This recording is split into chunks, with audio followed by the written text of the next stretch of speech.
السلام علیکم ورحمۃ اللہ وبرکاتہ۔ بسم اللہ الرحمن الرحیم۔ دوستو، ایک دن عصر اور مغرب کے درمیان جب سورج اپنی سنہری کرنوں کو بیت اللہ میں جمع کر رہا تھا اور خوشگوار تر و تازہ ہواؤں سے بیت اللہ کے پاک صحن میں لوٹ پوٹ ہونے کی اجازت طلب کر رہا تھا، اور نبی پاک صلی اللہ علیہ وسلم کے صحابہ میں سے باقی رہنے والے صحابہ کرام اور جلیل القدر تابعین رضوان اللہ علیہم اجمعین بیت اللہ کا طواف شروع کر کے تکبیر و تحلیل یعنی اللہ اکبر لا الہ الا اللہ کے نعروں سے فضا کو معطر کر رہے تھے اور اچھی اچھی دعاؤں سے اپنی امیدوں کے دامن بھر رہے تھے۔ پھر طواف سے فارغ ہو کر ٹولیوں کی صورت میں حلقے بنا کر کعبہ معظمہ کی عظمت کے سامنے بیٹھ گئے اور اپنی آنکھوں کو اس کے خوبصورت اور دلکش نظارے سے لطف اندوز کرنے لگے اور آپس میں ایسی گفتگو کرنے لگے جس میں نہ تو کوئی فضول بات تھی اور نہ ہی گناہ کی بات۔ اس دوران رکن یمانی کے قریب 4 نوجوانوں کا ایک حلقہ نظر آیا جو سب کے سب خوبصورت چمکتے دھمکتے چہروں، اعلیٰ نسب اور کھلی کھلی معطر آستینوں والے تھے، جو اپنے سفید کپڑوں سے لوگوں کو اپنی طرف متوجہ کرتے ہوئے ایسے لگ رہے تھے کہ گویا وہ مسجد حرام کے کبوتر ہیں۔ در حقیقت یہ نوجوان عبداللہ ابن زبیر رضی اللہ تعالی عنہ، ان کے بھائی، اور عبد المالک بن مروان رحمہ اللہ تعالی تھے۔ ان کے درمیان نرم نرم لہجے اور پس آواز میں گفتگو ہو رہی تھی کہ ان میں سے ایک کہنے لگا، آؤ ہم میں سے ہر ایک اپنی اپنی پسند اور خواہش کی چیز مانگے۔ یہ کہنا ہی تھا کہ یہ نوجوان خیالات کی وسیع دنیا میں گم ہو گئے اور ان کی عقلیں امیدوں کے سبز باغات کی سیر کرنے لگی۔ تو حضرت عبداللہ ابن زبیر رضی اللہ تعالی عنہ کہنے لگے، میری تمنا اور چاہت یہ ہے کہ میں ملک حجاز کا مالک بن جاؤں اور خلافت مجھے مل جائے۔ اور ان کے بھائی مصعب کہنے لگے، میری تمنا اور خواہش یہ ہے کہ میں عراقین یعنی کوفہ اور بصرہ کا والی بن جاؤں اور خلافت مجھے مل جائے۔ عبد المالک بن مروان کہنے لگے، اگر آپ دونوں اسی پر صبر اور قناعت کرتے ہیں تو اچھی بات ہے، البتہ میری چاہت تو یہ ہے کہ پوری دنیا کی بادشاہت مجھے مل جائے اور میں معاویہ ابن سفیان رضی اللہ تعالی عنہ کے بعد تمام مسلمانوں کا خلیفہ بن جاؤں۔ جب یہ تینوں اپنی اپنی تمناؤں کا اظہار کر چکے تو انہوں نے دیکھا کہ عروہ بن زبیر رحمت اللہ تعالی بالکل خاموش ہیں اور ابھی تک انہوں نے اپنی کسی خواہش اور تمنا کا اظہار تک نہیں کیا۔ اس وجہ سے ان سب نے ان کی طرف متوجہ ہو کر کہا، اے عروہ، تمہاری کیا چاہت ہے؟ تو عروہ بن زبیر رحمت اللہ تعالی کہنے لگے، اللہ تعالیٰ تمہاری دنیاوی تمناؤں اور چاہتوں میں برکت ڈالے۔ بہرحال میری تمنا یہ ہے کہ میں ایک ایسا عالم بعمل بن جاؤں کہ لوگ مجھ سے قرآن و حدیث اور دین کے احکام سیکھیں اور پھر اللہ کی رضامندی سے مجھے آخرت میں کامیابی ملے اور جنت کا مستحق بن جاؤں۔ پھر زمانہ گزرتا رہا یہاں تک کہ ایک دن ایسا آیا کہ یزید بن معاویہ کی وفات کے بعد لوگ عبداللہ ابن زبیر رضی اللہ تعالی عنہ کی خلافت پر ان سے بیعت ہوئے اور حجاز، یمن اور عراق پر ان کی حکومت قائم ہو گئی۔ پھر کعبۃ اللہ کے قریب اسی جگہ میں حضرت عبداللہ بن زبیر رضی اللہ تعالی عنہ کو شہید کر دیا گیا، جہاں بیٹھ کر انہوں نے اپنی اس تمنا اور خواہش کا اظہار کیا تھا۔ اور حضرت مصعب بن زبیر رحمت اللہ تعالی کا قصہ یہ ہوا کہ وہ چونکہ اپنے بھائی حضرت عبداللہ ابن زبیر رضی اللہ تعالی عنہ کی طرف سے عراق کے والی مقرر کیے گئے تھے تو وہ بھی اپنی ولایت اور حکومت کا دفاع کرتے ہوئے شہید ہو گئے، اور حضرت عبد المالک بن مروان رحمت اللہ تعالی یزید کی وفات کے بعد مسلمانوں کے خلیفہ بنے، اور حضرت عبداللہ ابن زبیر رحمت اللہ تعالی اور ان کے بھائی حضرت مصعب بن زبیر رحمت اللہ تعالی کے شہید ہو جانے کے بعد تمام مسلمانوں نے اتفاق اور رضامندی کے ساتھ ان کی خلافت کو تسلیم کر لیا، اور پھر وہ اپنے زمانے کے بادشاہوں میں سب سے بڑے بادشاہ شمار ہونے لگے۔ یہ تو ان 3 حضرات کی تمناؤں کی مختصر سی داستان تھی۔ اب حضرت عروۃ بن زبیر رحمۃ اللہ تعالی کی تمنا کا کیا بنا؟ آئیے سنتے ہیں یہ۔ دوستو، حضرت عروۃ بن زبیر رحمۃ اللہ تعالی حضرت عمر فاروق رضی اللہ تعالی عنہ کی شہادت سے 1 سال قبل مسلمانوں میں سب سے زیادہ شریف اور اونچے گھرانے میں پیدا ہوئے۔ ان کے والد حضرت زبیر بن العوام رضی اللہ تعالی عنہ نبی پاک صلی اللہ علیہ وسلم کے حواری یعنی خاص ساتھی تھے، اور اسلام میں پہلے شخص تھے جس نے اسلام کے حفاظت کے لیے تلوار سونت لی تھی، اور ان 10 حضرات عشرہ مبشرہ میں سے ایک تھے جن کو دنیا میں جنت کی خوشخبری دی گئی تھی۔ اور حضرت عروۃ بن زبیر رحمۃ اللہ تعالی کی والدہ حضرت اسماء بنت ابی بکر رضی اللہ تعالی عنہا تھی، جو ذات النطاقین کے لقب سے مشہور تھی۔ اور حضرت عروۃ بن زبیر رحمۃ اللہ تعالی کے نانا حضرت ابو بکر صدیق رضی اللہ تعالی عنہ تھے، جو نبی پاک صلی اللہ علیہ وسلم کے خلیفہ اور غار کے ساتھی تھے۔ اور حضرت عروۃ بن زبیر رحمۃ اللہ تعالی کی دادی حضرت صفیہ بنت عبد المطلب رضی اللہ تعالی عنہا تھی، جو رسول اللہ صلی اللہ علیہ وسلم کی پھوپھو تھی۔ اور ان کی خالہ ام المومنین حضرت عائشہ صدیقہ رضی اللہ تعالی عنہا تھی، جن کی تدفین کے وقت خود یہی عروہ ان کی قبر میں اترے تھے اور لحد کو اپنے ہاتھوں سے درست کیا تھا۔ کیا آپ کے خیال میں اس سے بڑھ کر کوئی اعلیٰ نسب ہو سکتا ہے، اور اس سے بڑھ کر کوئی اور شرف ہو سکتا ہے سوائے ایمان اور اسلام کے شرف کے؟ یقیناً ان کے ساتھیوں میں اس سے بڑا اور اعلیٰ نہ کوئی نسب تھا اور نہ ہی کوئی شرف و عزت تھی۔ تحصیل علم۔ حضرت عروۃ بن زبیر رحمۃ اللہ تعالی نے کعبہ معظمہ کے پاس اللہ تعالی سے جس چیز کی تمنا کی تھی، اس کو حاصل کرنے کے لیے وہ مکمل طور پر طلب علم کی طرف متوجہ ہوئے، اور نبی پاک صلی اللہ علیہ وسلم کے جو صحابہ کرام رضوان اللہ علیہم اجمعین اس وقت موجود تھے، ان کو اپنے لیے غنیمت سمجھ کر ان کے گھروں پر جانے لگے، ان کے پیچھے نماز پڑھتے اور ان کے مجالس ڈھونڈ کر ان میں شریک ہوتے، یہاں تک کہ انہوں نے حضرت علی بن ابی طالب، حضرت عبد الرحمن بن عوف، حضرت زید بن ثابت، حضرت ابو ایوب انصاری، حضرت اسامہ بن زید، حضرت سعید بن زید، حضرت ابو ہریرہ، حضرت عبداللہ ابن عباس اور حضرت نعمان بن بشیر رضوان اللہ علیہم اجمعین جیسے جلیل القدر صحابہ کرام سے احادیث نقل کی، اور اپنی خالہ حضرت عائشہ صدیقہ رضی اللہ تعالی عنہا سے علم دین کا ایک بڑا حصہ سیکھا۔ اور پھر وہ وقت بھی آیا جب حضرت عروۃ بن زبیر رحمۃ اللہ تعالی مدینہ منورہ کے فقہائے 7 یعنی مسائل دینیہ جاننے والے 7 بڑے علماء میں سے ایک شمار ہونے لگے، اور لوگ اپنے دین کے معاملات میں ان کی طرف بھاگے بھاگے چلے آتے تھے، اور نیک صالح حکمران بھی لوگوں کے دینی اور دنیاوی معاملات نمٹانے میں ان سے ہی مدد لیا کرتے تھے۔ ان حکمرانوں میں سے ایک نیک و صالح حکمران حضرت عمر بن عبدالعزیز رحمۃ اللہ تعالی بھی ہیں، کہ جب وہ ولید بن عبد الملک کی طرف سے مدینہ منورہ کے والی بن کر آئے تو لوگ ان کے پاس آئے اور ان کو سلام کیا۔ جب حضرت عمر بن عبدالعزیز رحمۃ اللہ تعالی نے ظہر کی نماز پڑھی تو مدینہ کے 10 فقہا یعنی علماء کو بلایا، ان میں سے پہلے حضرت عروۃ بن زبیر رحمۃ اللہ تعالی تھے۔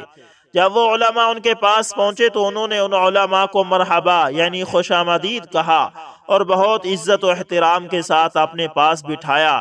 پھر اللہ تعالیٰ کی حمد و ثنا کے بعد کہنے لگے، میں نے آپ حضرات کو ایک ایسے کام کے لیے بلایا ہے جس میں آپ کو اجر و ثواب ملے گا، اور آپ حضرات حق بات پر میرے مددگار بنیں گے۔ میں ہرگز یہ نہیں چاہتا کہ کوئی بھی کام، کوئی بھی معاملہ آپ کے مشورے اور رائے کے بغیر کروں۔ اگر آپ کسی کو کسی پر زیادتی کرتے ہوئے دیکھیں، یا آپ کو میرے لوگوں میں سے کسی کے ظلم اور زیادتی کی خبر پہنچے، تو میں آپ حضرات کو اللہ کا واسطہ دے کر سوال کرتا ہوں کہ آپ مجھے اس کے بارے میں اطلاع دیں۔ پھر حضرت عروۃ بن زبیر رحمۃ اللہ تعالی نے اللہ تعالی سے ان کے لیے خیر اور ہدایت کی دعا فرمائی۔ تلاوت میں مشغولیت۔ حضرت عروۃ بن زبیر رحمۃ اللہ تعالی نے علم اور عمل کو ایک جامع کیا ہوا تھا۔ وہ دن کی روشنیوں میں روزہ رکھتے اور رات کی تاریکیوں میں اپنے رب کے سامنے کھڑے رہتے تھے۔ ان کی زبان ہر وقت اللہ تعالیٰ کی یاد سے تر رہتی تھی، اور قرآن مجید کو ہر وقت اپنے پاس رکھتے اور اس کی تلاوت میں مشغول رہتے تھے۔ وہ روزانہ قرآن مجید کے 1/4 حصے کی تلاوت دیکھ کر کرتے اور پھر رات کو نماز میں کھڑے ہو کر زبانی اس کی تلاوت کرتے۔ یہ معمول ان کا ابتدائے جوانی سے وفات کے دوران تک رہا۔ اس دوران سوائے ایک مرتبہ کے کسی کو نہیں معلوم کہ اس میں ناغہ ہوا ہو۔ وہ بھی ایک عجیب واقعہ ہے جس کا ذکر انشاءاللہ آگے چل کر آئے گا۔ نماز میں نفس کی راحت محسوس کرنا۔ حضرت عروۃ بن زبیر رحمۃ اللہ تعالی نماز ہی میں نفس کی راحت، آنکھوں کی ٹھنڈک محسوس کرتے تھے، اور نماز کی حالت میں ایسا محسوس کرتے کہ وہ دنیا میں رہ کر بھی جنت کی زمین پر ہیں۔ اسی وجہ سے وہ بہت اچھی نماز پڑھتے تھے، اور نماز کے دوران ارکان اور شعائر کی ادائیگی مکمل یقین کے ساتھ کرتے تھے، اور انتہائی لمبی لمبی نمازیں پڑھتے تھے۔ ان کے متعلق کہا جاتا ہے کہ ایک مرتبہ انہوں نے ایک آدمی کو تیز تیز نماز پڑھتے ہوئے دیکھا۔ جب وہ نماز سے فارغ ہوئے تو ان کو بلا کر کہنے لگے، بیٹے کیا تمہیں اپنے رب سے کوئی چیز مانگنے کی ضرورت نہیں ہے؟ پھر خود ہی کہنے لگے، اللہ کی قسم میں تو اپنے رب سے اپنی نماز میں ہر چیز مانگتا ہوں، یہاں تک کہ نمک بھی۔ سخاوت۔ حضرت عروۃ بن زبیر رحمۃ اللہ تعالی بہت زیادہ کھلے ہاتھ والے تھے۔ ان کی سخاوت کا اندازہ اس سے لگایا جا سکتا ہے کہ مدینہ منورہ میں ان کا میٹھے پانی، سایہ پھلدار درختوں اور عمدہ کھجوروں والا ایک بہت بڑا باغ تھا، اور وہ سال بھر باڑ کے ذریعے اس کی حفاظت کرتے تھے تاکہ چلنے والے اور بچے درختوں اور پھلوں کو نقصان نہ پہنچائیں۔ لیکن جب پھلوں کے پکنے کا موسم آتا اور دیکھنے والوں کے دل ان پھلوں کے کھانے کی طرف مائل ہوتے تو یہ اس حفاظتی باڑ کو مختلف اطراف سے ہٹا دیتے تاکہ لوگوں کے لیے داخل ہونا آسان ہو۔ پھر تو ہر آنے جانے والا اس باغ میں داخل ہوتا اور اس باغ کے پھلوں میں سے جس کو بھی لذیذ سمجھتا کھا لیتا، اور جتنا چاہتا اپنے ساتھ گھر لے جاتا۔ اور خود یہ حضرت عروۃ بن زبیر رحمۃ اللہ تعالی جب بھی آپ نے اس باغ میں داخل ہوتے تو اللہ تعالیٰ کا یہ فرمان تلاوت کرتے جاتے، وَلَوْلَا إِذْ دَخَلْتَ جَنَّتَكَ قُلْتَ مَا شَاءَ اللَّهُ لَا قُوَّةَ إِلَّا بِاللَّهِ۔ خلاصہ تفسیر، تو جس وقت اپنے باغ میں پہنچا تھا تو نے یوں کیوں نہ کہا کہ جو اللہ کو منظور ہوتا ہے وہی ہوتا ہے، اور بدون اللہ کی مدد کے کسی میں کوئی قوت نہیں۔ جب تک اللہ تعالیٰ چاہے گا یہ باغ قائم رہے گا، اور جب چاہے گا ویران ہو جائے گا۔ حدیث شریف میں ہے کہ جو شخص کوئی چیز دیکھے اور اس کو پسند آئے تو اگر اس نے یہ کلمہ کہہ لیا، ما شاء اللہ لا قوت الا باللہ، تو اس کو کوئی چیز نقصان نہ پہنچائے گی، یعنی وہ پسندیدہ محبوب چیز محفوظ رہے گی۔ اور بعض روایات میں ہے کہ جس نے کسی محبوب و پسند چیز کو دیکھ کر یہ کلمہ پڑھ لیا تو اس کو نظر بد نہ لگے گی۔ اللہ کی طرف سے آزمائش اور اس میں ثابت قدمی۔ ولید بن عبد المالک کے دور خلافت کے دوران ایک سال اللہ تعالیٰ نے حضرت عروۃ بن زبیر رحمۃ اللہ تعالیٰ کو ایک ایسے امتحان میں ڈال دیا کہ جس میں وہی آدمی ثابت قدم رہ سکتا ہے جس کا دل ایمان اور یقین کی دولت سے آباد ہو۔ ہوا یوں کہ امیر المومنین ولید بن عبد المالک نے حضرت عروۃ بن زبیر رحمۃ اللہ تعالیٰ کو دمشق آنے کی دعوت دی تاکہ ملاقات اور زیارت ہو سکے۔ چنانچہ انہوں نے دعوت قبول کر لی اور اپنے ساتھ اپنے بڑے بیٹے کو لے کر دمشق پہنچ گئے۔ جب امیر المومنین ولید بن عبد المالک کے پاس پہنچے تو انہوں نے بڑا شاندار استقبال کیا اور شاہی مہمان کی طرح ان کی عزت کی گئی۔ پھر اس کے بعد اللہ کی مرضی اور مشیت سے ایک ایسا حادثہ پیش آیا جو کسی کے وہم و گمان میں بھی نہ تھا۔ واقعہ اس طرح پیش آیا کہ حضرت عروۃ بن زبیر رحمۃ اللہ تعالیٰ کا بیٹا ولید بن عبد المالک کے استبل کی طرف گیا جہاں گھوڑوں اور دوسرے قیمتی جانوروں کو رکھا جاتا تھا تاکہ کسی عمدہ گھوڑے کو سواری کے لیے منتخب کر لے۔ وہاں استبل میں ان کو ایک گھوڑے نے ایسی لات ماری کہ وہ ان کے لیے جان لیوا ثابت ہوئی، اور ابھی غمزدہ والد نے اپنے بیٹے کی قبر کی مٹی سے ہاتھ بھی نہیں جھاڑے تھے کہ ان کے ایک پاؤں میں ایک خطرناک پھوڑا نکل آیا جس نے ان کے پاؤں کو کھوکھلا کرنا شروع کر دیا۔ ان کی پنڈلی سوج گئی اور بہت تیزی سے یہ ورم بڑھتا گیا اور تکلیف میں اضافہ ہوتا گیا۔ امیر المومنین نے ہر طرف سے اپنے مہمان کے علاج کے لیے طبیبوں اور حکیموں کو بلایا اور ان کو تاکید کی کہ جس طرح بھی ممکن ہو ان کا علاج کیا جائے، لیکن کافی علاج معالجے اور سوچ و بچار کے بعد تمام حکیم اور طبیب اس بات پر متفق ہو گئے کہ حضرت عروۃ بن زبیر رحمۃ اللہ تعالیٰ کی ٹانگ کے کاٹنے کے علاوہ کوئی چارہ نہیں، قبل اس کے کہ یہ ورم پورے بدن میں پھیل جائے اور ان کی موت کا سبب بن جائے۔ ان کی مفلوج ٹانگ کاٹنا ہی اس کا علاج ہے۔ حضرت عروہ بن زبیر رحمۃ اللہ تعالی نے بھی حکیموں کی اس تجویز سے اتفاق کے علاوہ کوئی راستہ نہیں پایا۔ جب جراح ان کی ٹانگ کاٹنے کے لیے اپنے تمام آلات لے آئے، گوشت کے کاٹنے کی کینچیاں اور ہڈی کو الگ کرنے کے لیے آرے وغیرہ، تو انہوں نے حضرت عروہ بن زبیر رحمۃ اللہ تعالی سے کہا کہ ہمارا ارادہ ہے کہ آپ کو ایک گھونٹ شراب پلا دیں تاکہ پاؤں کے کاٹنے کی تکلیف آپ کو محسوس نہ ہو۔ تو حضرت عروہ بن زبیر رحمۃ اللہ تعالی کہنے لگے، ہرگز نہیں، ایسا کبھی نہیں ہو سکتا۔ میں حرام چیز سے یہ توقع نہیں رکھتا کہ وہ میرے لیے عافیت کا سبب بنے گی۔ پھر انہوں نے کہا کہ چلیں شراب کے علاوہ کوئی اور نشہ آور چیز پلا دیتے ہیں۔ تو حضرت عروہ رحمۃ اللہ تعالی نے کہا، میں یہ نہیں چاہتا کہ میرے جسم کا کوئی حصہ کاٹ کر الگ کیا جائے اور مجھے اس کی تکلیف نہ ہو، بلکہ آپ بغیر نشے کے میری ٹانگ کاٹیں تاکہ مجھے درد ہو اور اللہ کی طرف سے اس پر مجھے اجر و ثواب ملے۔ چنانچہ جب طبیبوں نے حضرت عروہ رحمۃ اللہ تعالی کی ٹانگ کاٹنے کا ارادہ کیا تو مضبوط اور طاقتور مردوں کی ایک جماعت آگے بڑھی۔ حضرت عروہ بن زبیر رحمۃ اللہ تعالی نے پوچھا، کیا بات ہے، یہ کون لوگ ہیں، کس لیے آ رہے ہیں؟ تو ان کو بتایا گیا کہ ان لوگوں کو اس لیے بلایا گیا ہے کہ یہ آپ کو پکڑ رکھ کر رکھیں تاکہ کہیں ایسا نہ ہو کہ زیادہ درد اور تکلیف کی وجہ سے آپ اپنی ٹانگ کھینچ لیں اور اس کی وجہ سے آپ کو مزید کوئی نقصان اٹھانا پڑ جائے۔ یہ سن کر حضرت عروہ بن زبیر رحمۃ اللہ تعالی نے کہا، ان لوگوں کو واپس کر دو، مجھے ان کی ضرورت نہیں، مجھے امید ہے کہ ذکر اور تسبیح ہی میرے لیے کافی ہے، اور جب تک میں ذکر و تسبیح میں مشغول رہوں گا ایسی کوئی نوبت نہیں آئے گی کہ مجھے پکڑنے کی ضرورت پڑ جائے۔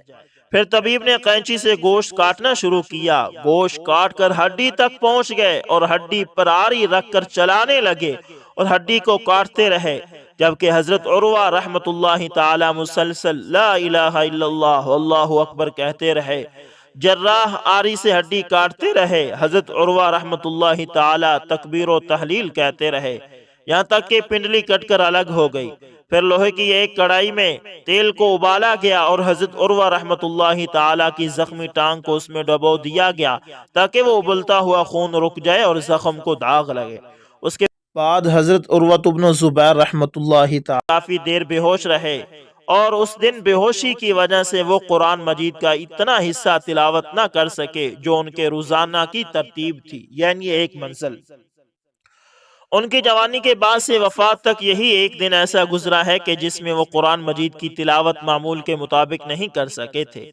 جب حضرت عروہ رحمۃ اللہ تعالی اس زخم سے صحت یاب ہوئے تو انہوں نے اپنی کٹی ہوئی ٹانگ منگوائی، ان لوگوں نے لا کر دی تو حضرت عروہ رحمۃ اللہ تعالی اس کو اپنے ہاتھوں میں الٹتے پلٹتے جاتے اور کہتے جاتے، قسم ہے اس ذات کی جو مجھے تجھ پر لاد کر رات کی تاریکیوں میں مسجدوں کی طرف لے جاتی تھی، وہ ذات جانتی ہے کہ میں کبھی بھی تجھ پر چل کر کسی حرام کام کی طرف نہیں گیا۔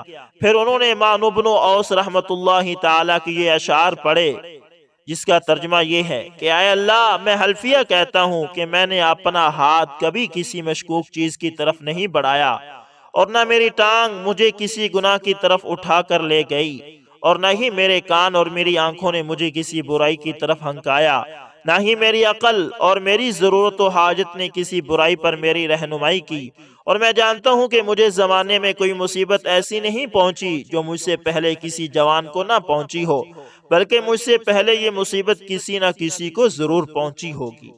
بڑی مصیبت میں مبتلا لوگوں کو دیکھ کر اپنی مصیبت چھوٹی معلوم ہوتی ہے۔ ولید بن عبد الملک کو اپنے معزز مہمان پر آنے والے مصائب اور تکالیف سے بہت صدمہ ہوا کہ ایک تو چند دن کے اندر اندر اس مہمان کے بیٹے کا انتقال ہو گیا، دوسرا ان کی ٹانگ ضائع ہو گئی۔ اس لیے ولید سوچنے لگا کہ کس طرح حضرت عروہ رحمۃ اللہ تعالی سے تعزیت کی جائے اور انہیں پہنچنے والی تکلیفوں پر تسلی دی جائے اور صبر کی تلقین کی جائے۔ اسی دوران ولید کے دارالخلافہ میں بنی ابس کے لوگوں کی ایک جماعت پہنچی جس میں ایک نابینا آدمی تھا، یعنی اس کی آنکھیں صحیح نہیں تھی۔ ولید نے اس سے پوچھا کہ تیری آنکھوں کو کیا ہوا؟ تو اس آدمی نے کہا، اے امیر المومنین، میری حالت یہ تھی کہ بنی ابس میں مجھ سے زیادہ مالدار اور عیالدار کوئی اور شخص نہیں تھا۔ ایک دن میں نے اپنے مال اور اہل عیال کے ساتھ ایک وادی کے درمیان پڑاؤ ڈالا، اچانک ہم پر ایسا سیلاب آیا کہ ہم نے زندگی میں ایسا سیلاب کبھی نہیں دیکھا تھا، اور میرا سارا مال، بیوی، بچے اور سب کچھ اس سیلاب کی نظر ہو گیا۔ میرے پاس صرف ایک اونٹ اور ایک چھوٹا سا ننھا منا بچہ زندہ رہ گیا تھا۔ وہ اونٹ بہت زیادہ سرکش تھا، وہ بھی بھاگ گیا۔ میں بھی بچے کو وہیں زمین پر چھوڑ کر اونٹ کے پیچھے بھاگا۔ ابھی میں اس جگہ سے تھوڑا دور آگے بڑھا تھا کہ میں نے بچے کے چیخنے کی آواز سنی۔ میں نے مڑ کر دیکھا تو بچے کا سر بھیڑیے کے منہ میں تھا اور وہ اس کو کھا رہا تھا۔ میں نے بہت جلدی کی اور لپک کر بچے کے پاس پہنچا، مگر افسوس کہ میں اس کو موت سے نہ بچا سکا۔ پھر میں دوبارہ اونٹ کی طرف گیا۔ جب میں اس کے قریب پہنچا تو اس نے میرے چہرے پر ایسی لات ماری کہ میری آنکھیں ضائع ہو گئی، اور اس طرح ایک رات کے اندر اندر میری بیوی، بچوں اور مال و دولت اور آنکھوں سے میں محروم کر دیا گیا۔ یہ قصہ سن کر ولید نے اپنے دربان سے کہا کہ اس شخص کو ہمارے مہمان عروہ بن زبیر کے پاس لے چلو، تاکہ یہ ان کو اپنا قصہ سنائے اور ان کو معلوم ہو جائے کہ لوگوں میں ایسے لوگ بھی ہیں جن پر عروہ سے بھی زیادہ بڑی بڑی مصیبتیں اور حادثات آئے ہیں۔ گھر کی طرف واپسی اور اہل مدینہ کی تعزیت۔ جب عروہ بن زبیر رحمۃ اللہ تعالی مدینہ منورہ میں اپنے گھر پہنچے تو فوراً گھر والوں سے مخاطب ہو کر کہنے لگے، تمہیں ہرگز اس حالت کو دیکھ کر پریشان نہیں ہونا چاہیے، کیونکہ اللہ تعالیٰ نے مجھے 4 بیٹے عطا فرمائے تھے، پھر ان میں سے ایک واپس لے لیا اور 3 میرے لیے چھوڑ دیے۔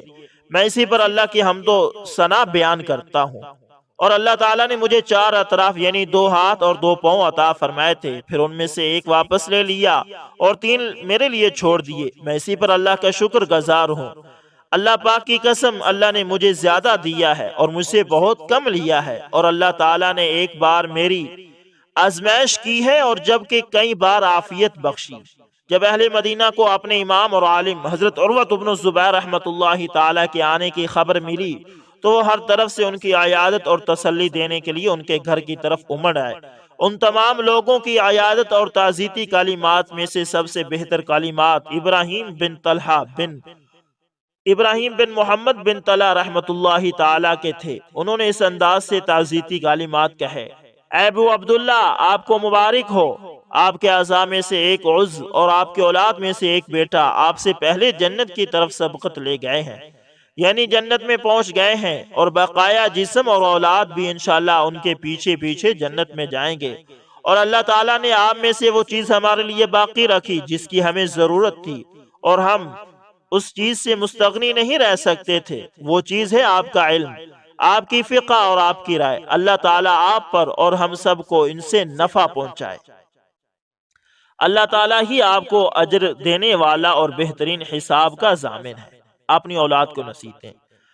حضرت عروہ بن زبیر رحمۃ اللہ تعالیٰ ساری زندگی مسلمانوں کے لیے مینارہ ہدایت، فلاح اور کامیابی کی نشانی اور خیر و بھلائی کے داعی بنے رہے، اور انہوں نے اپنی اولاد کی بہتر تربیت کا بالخصوص اور تمام مسلمانوں کی اولاد بہتر تربیت کا عمومی طور پر اہتمام کیا۔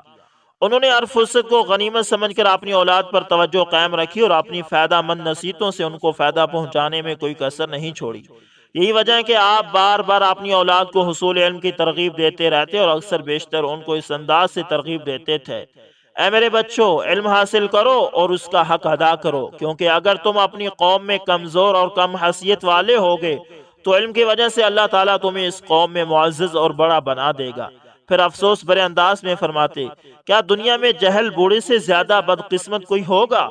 یعنی دنیا میں سب سے بڑا بدبخت وہ بوڑھا ہے جو جہل ہو۔ اور وہ اپنی اولاد کو یہ سمجھایا کرتے تھے، اللہ کے راستے میں صدقہ اس طرح دیا کرو جس طرح کسی دوست کو تحفہ دیا جاتا ہے، یعنی ایسی چیز صدقہ کیا کرو جو اچھی اور قیمتی ہو۔ ایسی چیز ہرگز اپنے رب کے راستے میں صدقہ مت دینا کہ جس کو تم اپنے رشتہ داروں کو ہدیہ دینے میں شرم محسوس کرو، کیونکہ اللہ تعالیٰ تو تمام عزیز رشتہ داروں سے زیادہ عزت اور شان و شوکت والا ہے، اور اس کی عظمت اور بڑائی کی وجہ سے اس کے نام پر پسندیدہ، خوبصورت اور عمدہ سے عمدہ چیز دی جائے۔ اور وہ اپنی اولاد کو نیک اور قابل مثال لوگ دکھایا کرتے تھے اور ان کے جوہر اپنانے کی تلقین کیا کرتے تھے اور کہتے تھے، اے میرے بچوں، جب تم کسی آدمی کو خیر اور بھلائی کا کام کرتا ہوا دیکھو تو اس سے اچھائی کی امید رکھو، اگرچہ وہ آدمی لوگوں کی نظروں میں برا کیوں نہ ہو، کیونکہ وہ مزید اچھا کام کر سکتا ہے۔ اور جب تم کسی آدمی کو برا کام کرتے دیکھو تو اس سے اجتناب کرو، یعنی بچو، اگرچہ وہ لوگوں کی نظروں میں اچھا آدمی ہو، کیونکہ وہ مزید برا کام کر سکتا ہے۔ اور یہ بات اچھی طرح جان لو کہ اچھائی اچھا ہونے پر دلالت کرتی ہے اور اسی طرح برائی برا ہونے پر۔ اور وہ اپنی اولاد کو عاجزی اور پرہیزگاری، خوش اخلاقی اور خندہ پیشانی سے رہنے کی وصیت کرتے تھے، اور اکثر و بیشتر فرمایا کرتے تھے کہ اے میرے بچوں، حکمت اور دنائی میں یہ منقول ہے کہ تم اپنا لہجہ نرم رکھو، میٹھی اور شیریں زبان سے ہر ایک کے ساتھ بات کرو، ہر ایک سے خندہ پیشانی سے ملو، تو لوگوں کے نزدیک اس شخص سے بھی زیادہ محبوب اور پسندیدہ بن جاؤ گے جو بہت زیادہ سخی ہو اور لوگوں پر بہت سارا مال خرچ کرتا رہتا ہو۔ لوگوں کو سادگی کی ترغیب دینا۔ جب وہ لوگوں کو دیکھتے کہ وہ عیش و عشرت اور آرام و راحت کی طرف مائل ہو رہے ہیں اور دنیاوی آسائشوں اور نعمتوں کو حد سے زیادہ پسند کرنے لگے ہیں، تو وہ ان کو حضور صلی اللہ علیہ وسلم کی زندگی یاد دلاتے تھے جو سادگی اور مشقتوں سے بھرپور تھی۔ ایسا ہی ایک واقعہ مدینہ منورہ کے ایک تابعی بیان کرتے ہیں کہ میری ملاقات عروۃ بن زبیر سے ہوئی۔ انہوں نے میرا ہاتھ پکڑ کر فرمایا، اے ابو عبداللہ۔ میں نے کہا جی جناب۔ کہنے لگے، میں ایک مرتبہ اماں عائشہ صدیقہ رضی اللہ تعالی عنہا کی خدمت میں حاضر ہوا۔ انہوں نے فرمایا، اے بیٹا۔ میں نے کہا جی اماں جان۔ کہنے لگی، اللہ کی قسم ہم رسول اللہ صلی اللہ علیہ وسلم کے گھر میں 40 راتیں ایسے رہتے تھے کہ نہ چراغ جلتا تھا اور نہ کوئی اور چیز یعنی چولہا وغیرہ۔ میں نے عرض کیا، اے اماں جان، پھر کس طرح آپ لوگوں کا گزر بسر ہوتا تھا؟ فرمانے لگی، 2 کالی چیزوں یعنی کھجور اور پانی سے گزارا کرتے تھے۔ حضرت عروۃ بن زبیر رحمۃ اللہ تعالی نے 71 سال عمر پائی۔ ان کی ساری زندگی خیر و برکت سے بھرپور، نیکی اور بھلائی سے مزین تھی۔ تقوی اور پرہیزگاری کا تاج ہمیشہ سر پر رہا۔ جب آخری وقت میں موت کا فرشتہ آپ کے پاس آیا تو اس وقت بھی آپ کا روزہ تھا۔ گھر والوں نے بہت اصرار کیا کہ افطار کر لیں، لیکن آپ نے انکار کیا، کیونکہ آپ کو امید تھی کہ آج کے روزے کا افطار حوض کوثر پر حور عین کے ہاتھوں جنت کے چاندی والے شیشے کے گلاس کے پانی سے کروں گا، اور اسی حالت پر وفات پائی۔ رضی اللہ تعالی عنہ وارضاہ۔ اللہ تعالیٰ ان سے راضی ہو اور وہ اللہ تعالیٰ سے راضی ہو۔ امید کرتا ہوں ویڈیو اچھی لگی ہوگی، پسند ہے تو لائک شیئر کمنٹ لازمی کریں، اور اگر آپ ہمارے چینل AS انفارمیشن TV پر نئے ہیں تو اس کو لازمی سبسکرائب کریں۔ جزاکم اللہ خیر۔